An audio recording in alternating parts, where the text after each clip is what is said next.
channel. Today we're going to talk about Black Friday. I'm going to give you guys some thoughts on Black Friday, some tips on Black Friday spending and economic activity.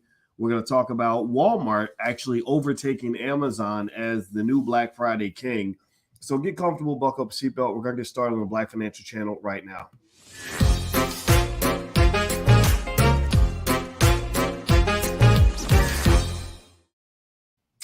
Good morning, good morning, good morning. Welcome to the Black Financial Channel. That's theblackfinancialchannel.com. My name is Dr. Boyce Watkins. I'm your friendly neighborhood finance professor. On the Black Financial Channel, we talk about Black wealth and Black economics every single day, sometimes as much as 10 times a day, under one condition. The condition is that we are Black first. Black first means that we put our community at the top of our priority list. Black first means that we educate our kids. Black first means that we build wealth in our families. Black first means that we prepare for the future. If you agree with this philosophy, put a B1 in the chat. Put a B1 in there, and also let me know what city you're from. I see Tony C out of Pittsburgh. Hey, the real JPCD. Kevin Johnson out of Chicago. Hannah, good morning to you. And Tony and Dee Dee Lee from New Orleans. Raleigh, let's see, I see Raleigh, North Carolina, another New Orleans in here. Jason out of LA. William out of Portsmouth, Virginia. Let me know if you can hear me okay. Give me a yes if you can hear me okay. I'm in a hotel, so sometimes my Wi-Fi is a little different, and I want to make sure you guys can hear me okay. Also, smash the like button. Hit that like button, share button, subscribe button. Make sure you hit the notification bell. The notification bell is extremely important because you know that sometimes when you get too black on the internet, they want to shadow ban you, and we're not going to let that happen because you'll get the notification bell, which means that you'll be notified when we go live. I promise you I will not waste much of your time. I will not waste any of your time, actually. I will always give you something that makes your life better. Now, how many of you, give me a yes or no, how many of you are planning to do a little Black Friday shopping? How many of you have spent a little money, maybe online or in the stores? It's okay if you are. Come on, let's fess up. Let's fess up. How many of you are thinking about going and getting a deal on that big screen TV, or maybe going out to Walmart or to some other store and basically take advantage of the fact that everything is on sale this week?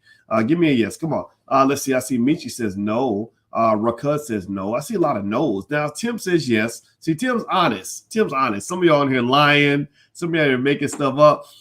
Okay, Andrea says, I do not do Black Friday at all. Ricardo says yes. Okay, so about half and half, right? Black Friday is a big week for retailers. Black Friday, if you are an investor, Black Friday is when the companies that you own stock in are going to be making money. And two of the companies that I'm talking about today are Amazon and Walmart. And Amazon and Walmart both make money for my family because we own stock in both of those companies. We've been shareholders for many years now. And so ultimately, with Black Friday, it's really interesting. It's a big time. A lot of companies compete for space on Black Friday, and you think that the Americans are crazy when it comes to spending. In China, Alibaba actually dwarfs, if I'm not mistaken, Amazon and all the other companies on Black Friday sales. They sell insane amount. I mean, it might be like $100 billion in one day or something crazy like that. I'm not sure. I got to go look at the exact numbers. But in China, their Black Friday sales are actually insanely high. So don't feel bad. It just is what it is, right? So here's what's interesting. This is what led me to do this conversation today. As I sit home with my family and Black Friday's beginning, and we might do a little shopping. I'm not gonna. Ain't no shame in shopping. I want you to understand that there's no shame in shopping. You just have to eat your vegetables before you go for dessert. Shopping is your dessert. Shopping is the extra thing you do when you have extra money to burn. Shopping is the thing you do if you want to do a little consumerizing, right? But you don't shop before you invest. So before you go shopping for clothes, just go shopping for some shares of stock. That's it. Before you go and blow it at the mall, go blow some of that at the stock market so that you can get a piece of both sides. So I want to make this clear. I don't want anybody to ever think that when you're in this platform, when I talk about being financially healthy, that means you can never shop, you can never enjoy your money, and that every penny must be efficiently used all the time, no matter what. I'm not going to shame you for buying a $6 cup of coffee if that's what you want to do. If you want to go to Starbucks and buy the $6 latte, you should do that. What I'm saying is have the balance. Investing reminds me of when I was in college. Anybody tell me if you've ever heard this. Give me a yes in the chat if you've ever heard this. Anybody ever hear when you go to college, they say, well, don't be up there partying or you're going to flunk out. Did anybody hear that when you went to college? I used to hear that all the time from people that would say, if you go to college, you're gonna flunk out if you partying. Don't be up here partying. You go down and parties, you're gonna flunk out. Did anybody ever hear that, or was I the only one? Give me a yes in the chat if you heard that either when you went to college or you've heard some people say that to their kids or whatever. Give me a yes. Okay. All right. So here's the thing. I went to college. For 4 straight years, I was the number one Black student on the entire University of Kentucky campus. I had the highest grade point average of every student on that campus. It blew my mind because I'd never made good grades before. But when I got to college, I was serious. I had a new daughter. I didn't have anybody to fall back on financially. I had to handle my business. So I was in there handling my business. I had the highest GPA on the entire campus. Go check with anybody who was there at that time. I was known as the smart kid. Let me tell you a little secret. When I got to college, I found out that people don't flunk out because they go to parties. Parties do not make you flunk out of college. My sister is a medical doctor who also made straight A's in college.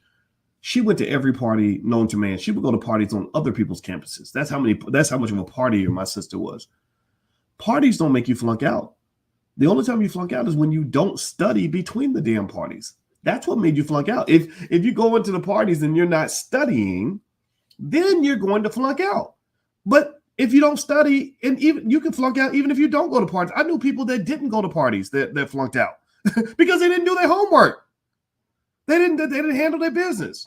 So what I'm saying to you is when it comes to investing, spending money, going shopping is not going to make you broke. Shopping does not make you broke. It's when you don't invest between your shopping, when you're not investing and building your wealth. That's what makes you broke. That's what does it. Rich people shop more than the rest of us do. Have you ever seen a Kardashian go to the mall? They'll drop $100,000 and think nothing of it. But in between trips to the mall, they're out making money with their businesses. They're out making money with their assets. They're putting money into their investments. So do you understand what I'm saying? Give me a yes in the chat if you're following what I'm saying. I want to belabor this point because I want to make it clear. Because a lot of people are like, well, Dr. Boyce, I didn't want to tell you about the new toys I bought my kids for Christmas because I don't want you to get mad at me. I'm not like that. I am not like that. I don't want to be like that. That ain't no fun. It's no fun if you can't enjoy your money. It ain't no fun if the homies can't have none. I'm saying that in a gentle way, not in a toxic way. Seriously, life ain't no fun if you can't enjoy your money. So holidays are coming. Enjoy your money.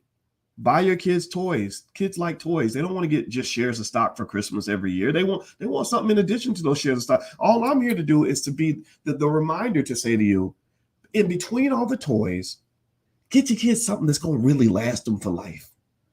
In between all the fun stuff, get them something that's going to make them productive. What's a good thing you can do? Well, let me tell you, I spent last week telling y'all how much I love Disney stock. Disney just switched out their CEO. They went back to Bob Iger, who's the guy that took the company to the top in the first place. I think that's a win for Disney. Disney stock. Why is Disney stock a good gift for your children? Well, because they understand Disney. They know what it means to own a piece of Wakanda and the Black Panther. They know what it means to own a piece of the Little Mermaid. They know what it means to see their favorite Disney character and to know that they're making money when Disney makes money. That's a very empowering feeling for a child. Very empowering. So what I really want you to do is I want you to enjoy your holiday and spend your money. Do what you got to do. Just make sure you're also putting yourself in a position where you can enjoy even more holidays after this. Do not be a sucker when it comes to spending your money where you spend every penny, invest nothing, and then you're broke at the end of the holiday, deep in debt, and have no prospects to speak of long term. If you at least in this way, if you're broke at the end of the holiday and you spent all your money, which I'm not going to beat you up for that. At least you got some assets. At least you got something that you could sell on the open market and actually get some cash flow if you need it. Okay. So give me a yes if you get what I'm saying. Give me a yes if you're going to do some investing this holiday season. Give me a yes if you're going to try to do as much investing as you do spending. If you do that, then you're probably going to be okay. All right. So do me a favor, hit the thumbs up button, thumbs up, share, subscribe if you haven't done it yet. Also, since everybody's doing Black Friday stuff in the Black Business School, we've actually reduced the prices on a lot of our things for Black Friday.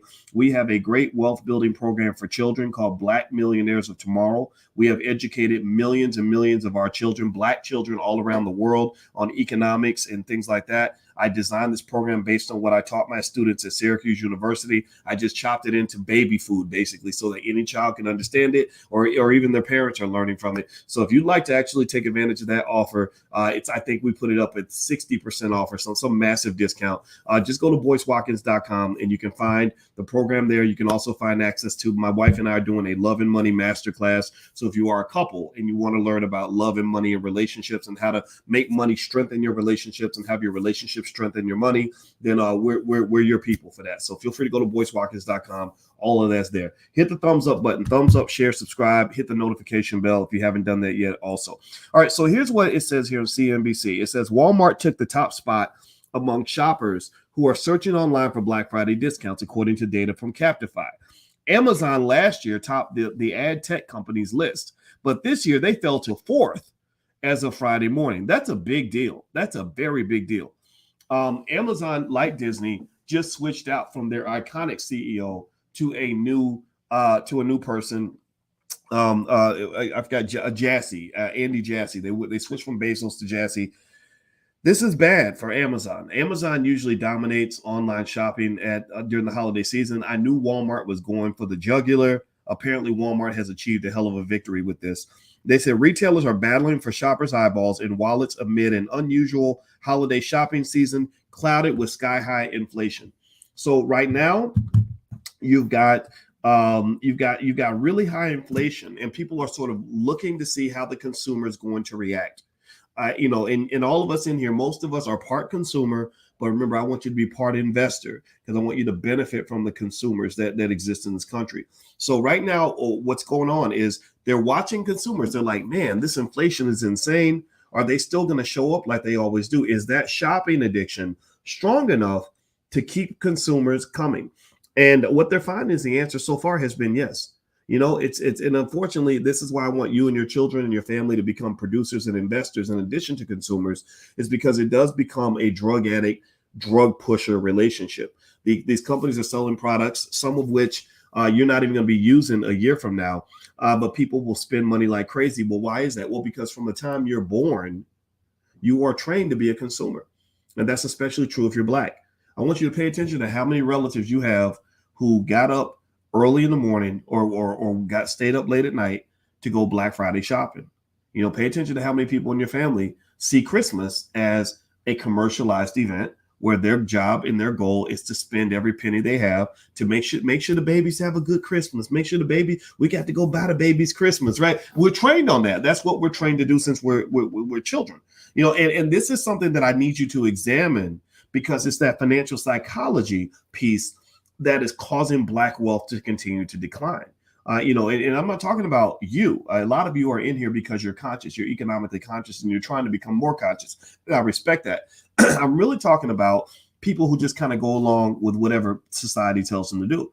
They tell you from the time you're born that your job as a Black person is to shop. Go to YouTube, and there's a video called How to Sell to the Negro. And the video called How to Sell to the Negro was made in the 1950s. And it was applied to your grandparents and your great-grandparents, but it really showed the mindset of Black people, Black psychology, and how white companies could get Black consumers to buy things. And what's interesting is that video was made by Ebony Magazine. Ebony Magazine was telling white companies, this is how you can get money from the Black consumer. I don't know, has anybody ever heard of that video? Give me a yes if you've ever heard of it. But it's really, really disturbing and revealing in terms of what they do to try to program you to spend money. And they want you to only think on the consumer side and on the laborer side. So your job from birth, the way you're trained is to get a job and to work yourself to the bone so you can go spend all your money, and then you have to go back to work again, and you're never ever truly financially free. And I don't want you on that. Nobody has ever, my friend Julian Gordon said this and I love it. He said, nobody has ever won the rat race. Nobody has ever won the rat race. If you're a rat and you racing, you're always going to get last place. You will never win the rat race.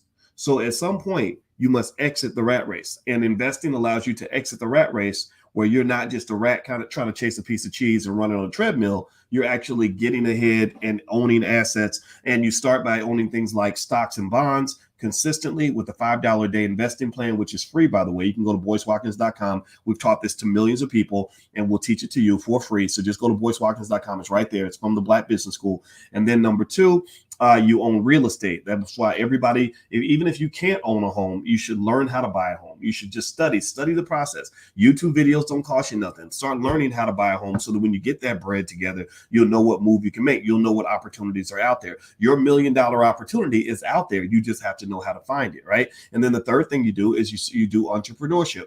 Black people must become entrepreneurs as a key to our survival. We need to build businesses. HBCUs are the most underfunded institutions on this planet. HBCUs, if you combine the endowment of every HBCU in America, you won't even get 1/10 of the endowment of Harvard University.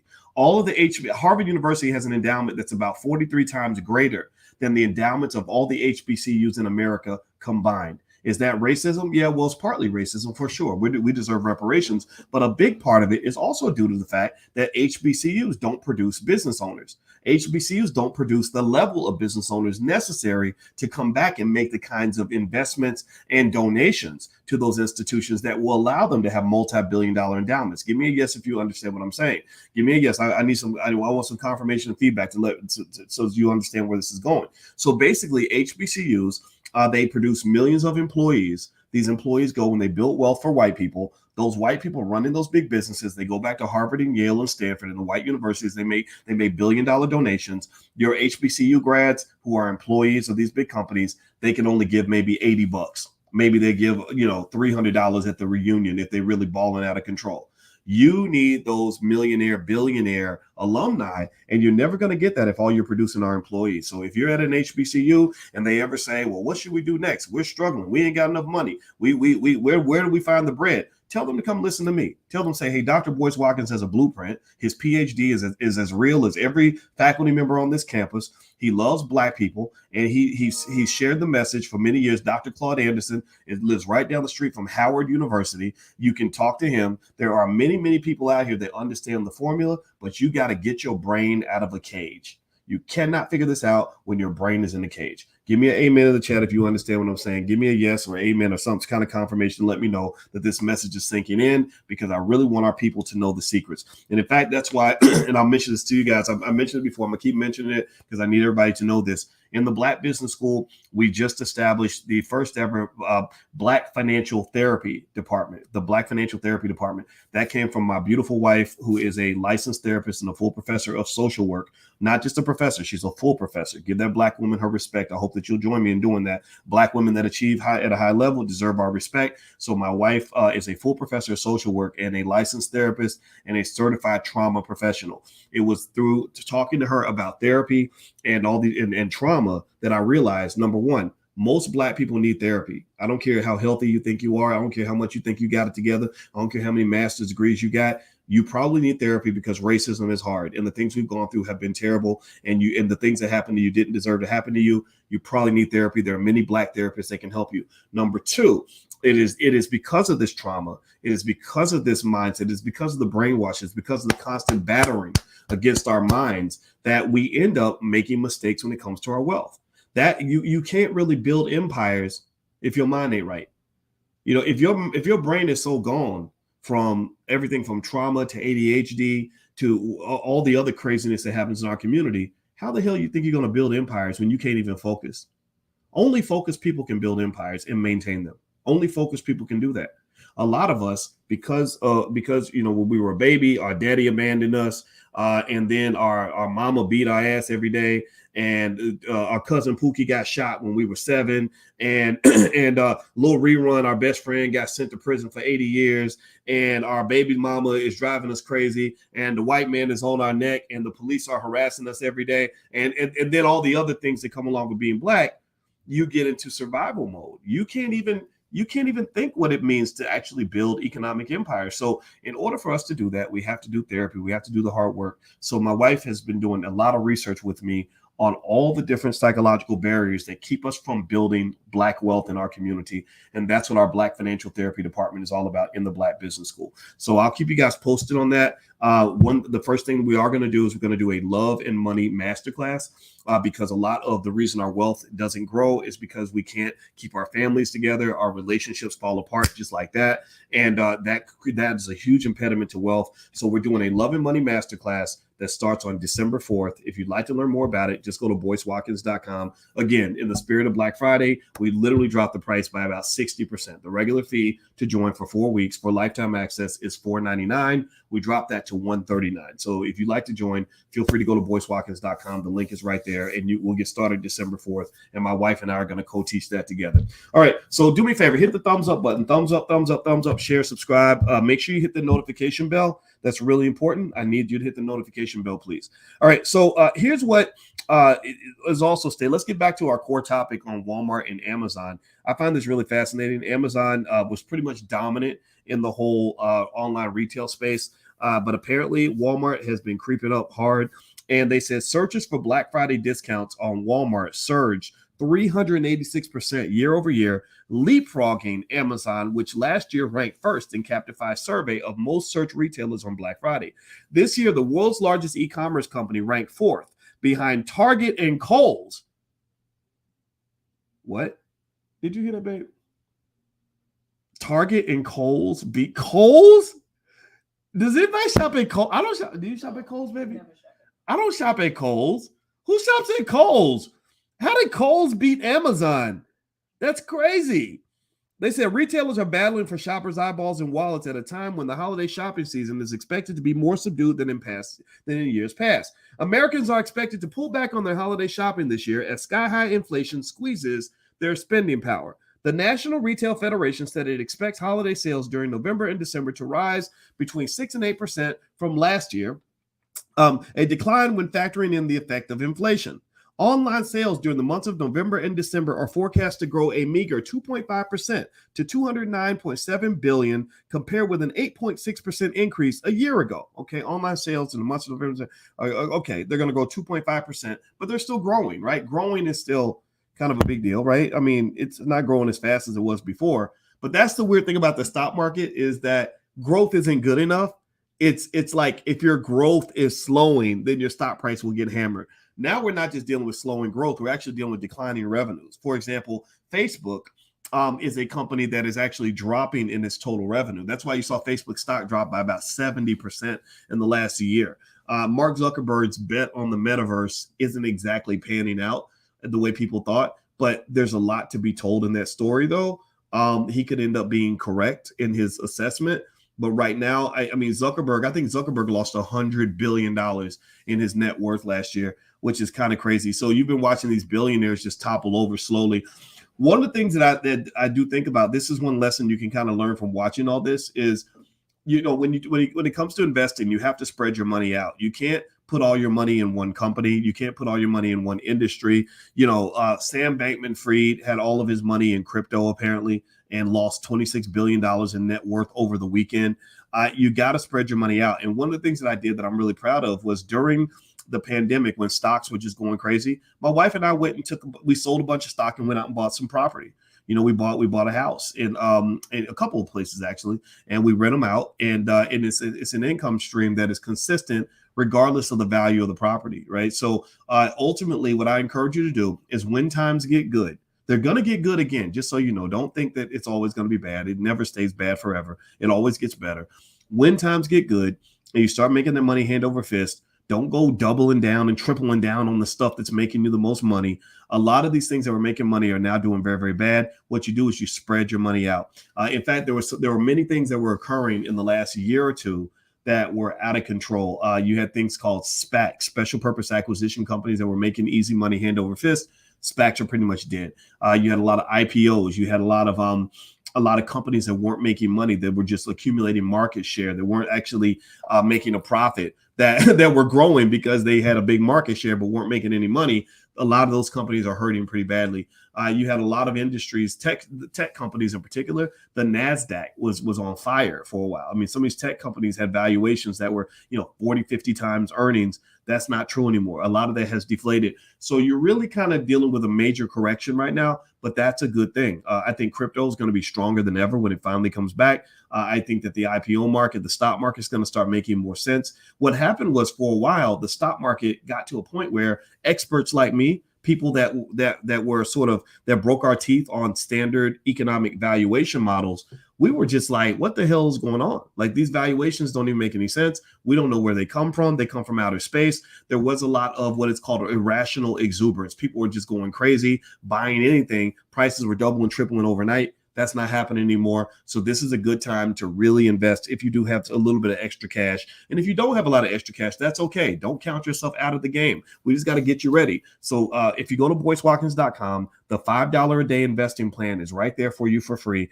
Also, if you want to join my stock market class, we meet every Tuesday at 11 a.m. Eastern. I answer all your questions. I give you the stocks that I like for that week. There's a lot of good stuff there. I will make you the perfect investor. So feel free to take a look at that. Now, one of you were asking about the convention, and some of you are asking if you could get a discount. I don't know what kind of discounts they have in place, but I think they do have a discount. This is kind of early bird. So if you go allblack.com, you can go ahead and get your convention passes for next year. We're going to be in Atlanta. We're going to limit it to 500 people. We've already sold over half the tickets for next year's convention. We will probably sell the other half probably by February, by Black History Month. So if you want to come to the All Black National Convention, which is pretty much the premier gathering of B1 people all around the world, then feel free to go to allblacknationalconvention.com. You can get a discount right there. All right. So do me a favor, thumbs up, share, subscribe if you haven't done it yet. If you have a question or any quick questions, feel free to pop it in there and I'll answer the question quickly. Let's see. Starbucks is always crowded too. Yeah, I like Starbucks, man. Let's see. Thanks for this valuable information. Do you teach stock options trading? Actually, we do. I'll put the URL. There is a stock options masterclass that I have that's very popular that people love. And so if you go to stockoptionsmasterclass.com, you can feel free to go take a look at that. I did a stock options weekend where I literally spent the whole weekend kind of breaking down stock options and how they work and everything else. Stock options are a great thing to add to your portfolio that will allow you to do something. It's like putting seasoning on your stock portfolio.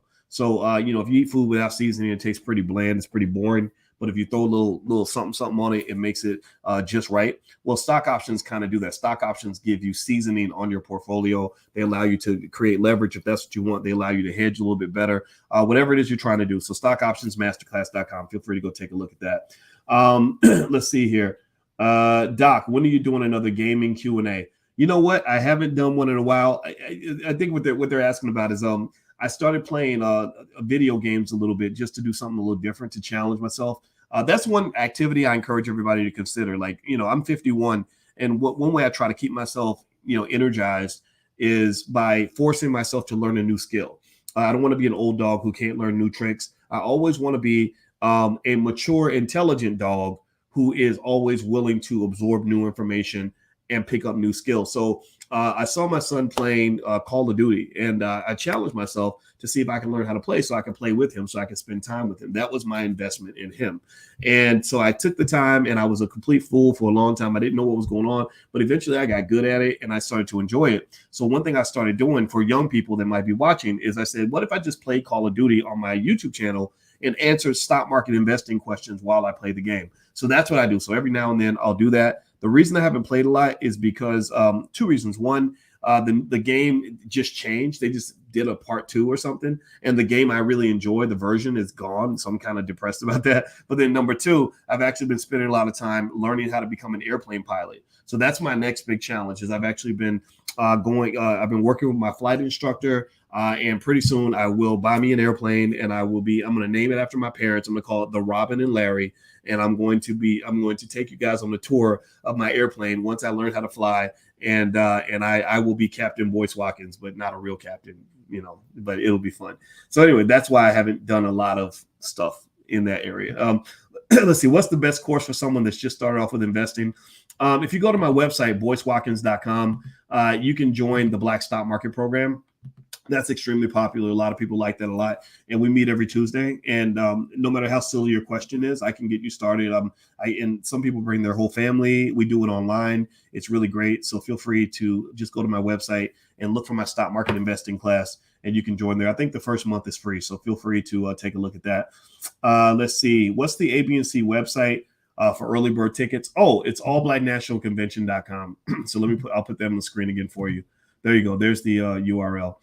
Let's see. Oh, Dr. Watkins, I need to challenge you on Flight Simulator. You know what, Blazing Phoenix? I don't even know how to use Flight Simulator well enough yet to even know what it means to be challenged. So give me like a month or two. Because what I actually have been doing is I have been getting on the Flight Simulator a lot. That's how I learned how to land and take off in an airplane. Where flight simulators are great because you can mess up and it's not, the consequences aren't that great. But I don't want to mess up in real life. So I've literally been doing nothing but takeoffs and landings and practicing a lot. And then I'm going to go out with my flight instructor this week and work on that some more. Let's see. My name is Corey. Hey, Doc, question. Is there any specific reason why Amazon and Disney don't offer a dividend? You know what? I don't know exactly, but I speculate it's because it's typically, Corey, when people don't offer a dividend, when companies don't offer a dividend, it's because they have investment prospects. You know, when you give your money to a company, or well, you're not really giving it directly to them when you buy the stock, but the shareholders have given money to the company's managers, and they can decide whether they want to give some of it back to you in the form of a dividend, or if they want to take the money and invest it and make more money for you. So Amazon and Disney are companies that have lots of investing prospects. They have lots of places they can put money. So they're different from companies that are what you call cash cows. Cash cows are companies that just have plenty of cash. They don't have anywhere to invest it, so they just give it back to the shareholders. So theoretically, company managers, when they don't have a place to invest your money, they're supposed to give it back to you. That's what a dividend looks like, or a repurchase, and things like that. All right. Do me a favor, hit the thumbs up button, thumbs up, share, subscribe, hit that notification bell. Please hit the notification bell. That's how we can remain connected. The notification bell is really important because they won't notify you if we go live if you don't hit the notification bell. Also, I want to just reiterate to everybody real quickly.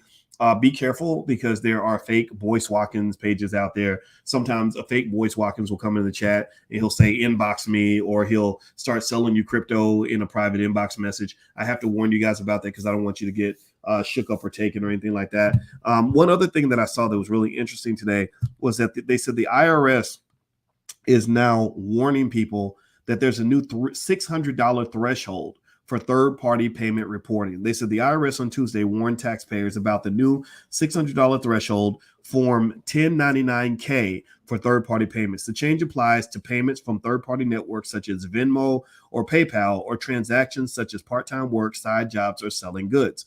Quote, it's going to be a new form for a lot of people, said Adam Markowitz. So what does this mean? They said that basically if you receive more than $600 through PayPal, Cash App, Venmo, or whatever for doing little jobs or whatever, that you're going to get a 1099-K, and that the government is going to expect you to report that income. So just be mindful of that. I'm going to talk to my accountant, Rebecca Samuels, and have her come in and give more details on that at a later date. But that's something to look out for. So you can look up 1099-K and the IRS. And basically, if you're getting payments on Cash App or Venmo or PayPal, they've now significantly lowered the threshold because they're claiming that they can accumulate another $8 billion in tax revenue by taxing that money. So if you're getting paid that way and it's a substantial amount of money, the IRS, as usual, is coming for that ass. So don't mess with the IRS. Look into that. Talk to your tax professional about that. Make sure you report everything. Even if I don't know if y'all know this, but even if you were a dope dealer and getting money illegally, you can still pay your taxes. You can still report that to the IRS, and theoretically, they're not supposed to report you. But then again, though, you can't really. I don't know how much you could trust them on that. But anyway, guys, so that's all I had. I wanted to talk to you guys about today. So whether you're shopping at Amazon, Walmart, or anywhere else, with your Black Friday spending, I encourage you to just be balanced with it. Make some investments, buy some stock for your kids. If you want to join the Love and Money Masterclass with my wife, you can go to BoyceWatkins.com, or if you'd like to sign your kids up for the massive discount on our Black Millionaires of Tomorrow program, you can just take a look at my website. It's all right there. And so I hope that you will make some investments for your family long term in addition to your spending. That's what really matters. Don't ever think that spending money is going to cause you to go broke. And one website I should throw up here just in case you want it is Powernomics.com. That's Dr. Claude Anderson's site, where he actually has his books, his Powernomics books, and all of his other books. And one of the things my wife and I did was we bought a bunch of books from Dr. Anderson, and we just give them away. When people come to our house, we have extra Powernomics copies sitting around that we can give away. We gave them away at our wedding. And so that might be a good way to show your Blackness and show your love for your community, is by sharing knowledge. The best thing we can share is love and knowledge with each other, and then also economics. If you do that, then I think everybody's going to be all right. So hit the thumbs up button, thumbs up, share, subscribe, hit the notification bell. I'm out of here. Have a good day, everybody. Happy holidays to all of you. I love you very much, and I hope that this is a great Thanksgiving. If you celebrate Thanksgiving, if you don't, then whatever this holiday is for you, then enjoy that. And I'll see you guys real soon. So have a good day. Take care now. Peace.